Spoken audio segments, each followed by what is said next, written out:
Hey now. Christo's got a new video coming at you today.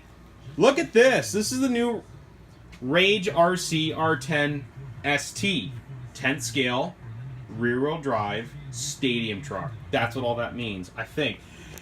So, I really like this. I'm going to focus on this for a few minutes. The body, this thing's hot.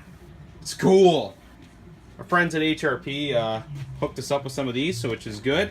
I like all the homage stickers, right? Pay homage? Is that what it is? Yeah. It's all the Racer's Edge, you know, Stage, Autel, G-Made, right? So, anyways, a lot of really cool stuff. We used to get a lot of really neat stuff from these guys, and Rage is kind of a newer brand for them. And when they announced this, we're like, eh. And then they had, they offered us a little bit of a dealio, right? So we got a few of these in, which is cool. And I'm always hesitant because I'm like, how are parts, how everything else? Now, forget everything we've had two-wheel drive in the past. This thing is stout. It's cool. I really like it. There's some pros and some cons, and I'm going to go over it with you, okay? So, full ball bearings front to back. Great. All aluminum shocks, okay? Not just aluminum cap. All aluminum bodies. Really nice spring rates. I'm going to say that this is definitely a Basher-approved truck as far as suspension goes. Like, this is... I just moved the little switch here. Anyways, this is definitely heavier spring rates, which is great for bashing. Not, racing as much, but I'm sure you could. Crazy thick arms. Wicked thick shock towers. Look how thick that is. I know it's hard to tell just by me going, look how thick it is. But most of them are, mil narrower, and this is thick. So, other pros. I'm going to flip this upside down and be careful because I don't want the battery to fall out. It's got a graphite chassis. So graphite is super strong, okay, super durable, and it still is stiff. It's flexible and stiff. It actually has kind of properties, I'm going to say, between aluminum and between like a standard plastic. Now, they give you a softer plastic at the front and rear. This is the front here.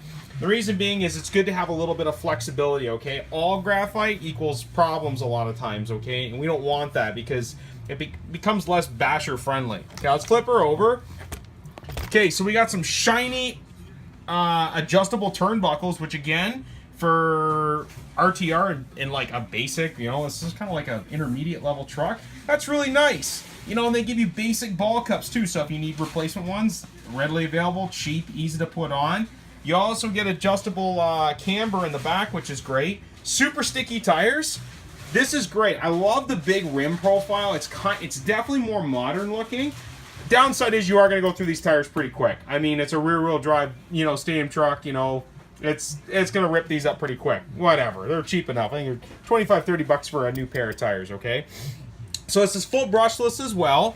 So this has a little receiver box in here that's sealed up. Really cool. Good job with extension leads. So that means if you need to replace something or add something in, you just plug it into here. You don't have to take everything apart. Like we know with, Traxxas. Not that I'm going to throw them under the bus there, but it's always a pain in the butt to get into the receiver boxes. But they are well sealed, okay?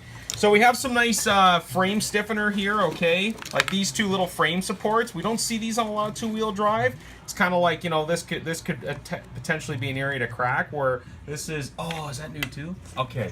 Tony wants something. As far as the servo, I believe it's just a plastic gear servo. A bit of a boob servo, but hey, it gets it done. It's fine. Now, mid-engine. Mid-engine is good, okay? So as opposed to a rear engine, we like that. It definitely balances the truck out front to back. Handles a lot better, okay? As far as these electronics, this to me looks like actually some of the Charisma stuff, which we've always liked. It was bulletproof. We never replaced a single unit, which was great. These motors, they're a little cheesier on the brushless side, but hey, it's a brushless, sealed up motor. It works well. Yes, I know it is open there, but it's just where the bearings are, so you could put something over it if you want. So I know I just said sealed, and technically it isn't, but it's brushless. It keeps out 99% of stuff anyways. So you get nice short motor leads and wires, but you still have stuff so you can move, if you want to reconfigure or put this stuff in another vehicle if you want. Here's a couple downsides that we kind of don't like, okay? Look at this weird battery pack. It's like a mini hump pack. Now, we get that because it's a mid-engine vehicle, where if it's rear engine, you can put a whole length battery in. So I know a lot of guys be like, oh man, I got to buy shorty packs. Shorty packs have gotten a lot cheaper over the last couple of years, and the capacities have increased. So if you want to go to lithium for a shorty pack, you're not gonna. It's the same price as a standard traditional pack.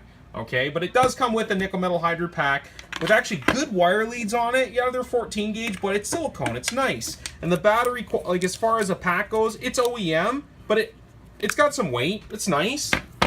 And XT60 connectors, which we will cut those off immediately. They're actually a good connector, just nobody really runs them around here.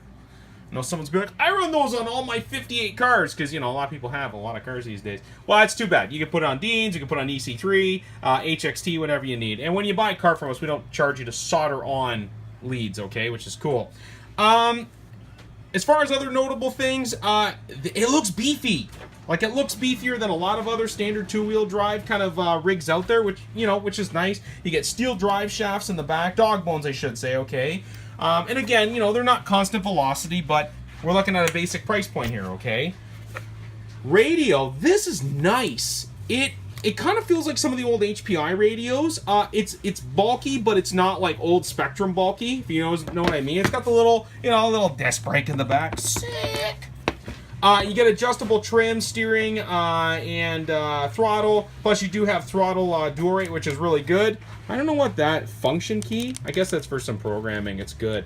But it's kind of a cool radio. It runs on 4 AA batteries, and it has this little limiter here. Check this out.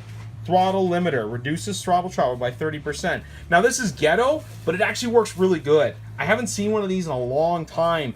And basically it just slides over your where your finger position is, so you can only squeeze it so far.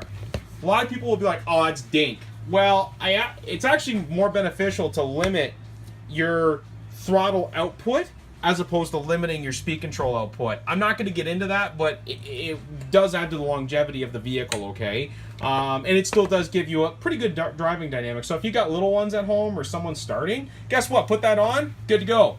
So these guys here are going to be around the 250 Canadian range. Canadian. I always got to say that in all these videos now. We've got a lot of American viewers. We love it. But it's good. I like it. It's good. It's doing nice. 250 battery ready to go. Even comes with batteries for the remote. We're good. Okay, let's look at the Aqua Dart. This is like the Reef Racer thing that I think Aquacraft had for a while. These guys are around, I don't know, 100, 120 bucks, something like that. They come with a little mini LiPo. They're brushed, 2.4. They're cool. Look at it. Look at it. The dart. This is going to really... I should go solace at bars. I'm like, you guys play darts? What about Aqua Darts?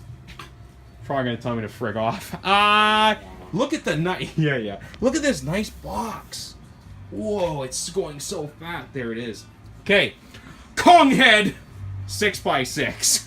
It's important to say it. Full, you know...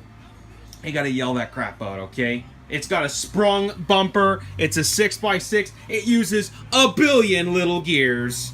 This is Tamiya just doing exactly what Tamiya wants, and I absolutely love it. Good job. Kong head 6x6. That's King Kong head right there. I don't freaking know. What else we got? We got a whole bunch of SCX-10-2s. Don't ask me why, because I don't really want to even tell anybody. And look at here. Tony's beard.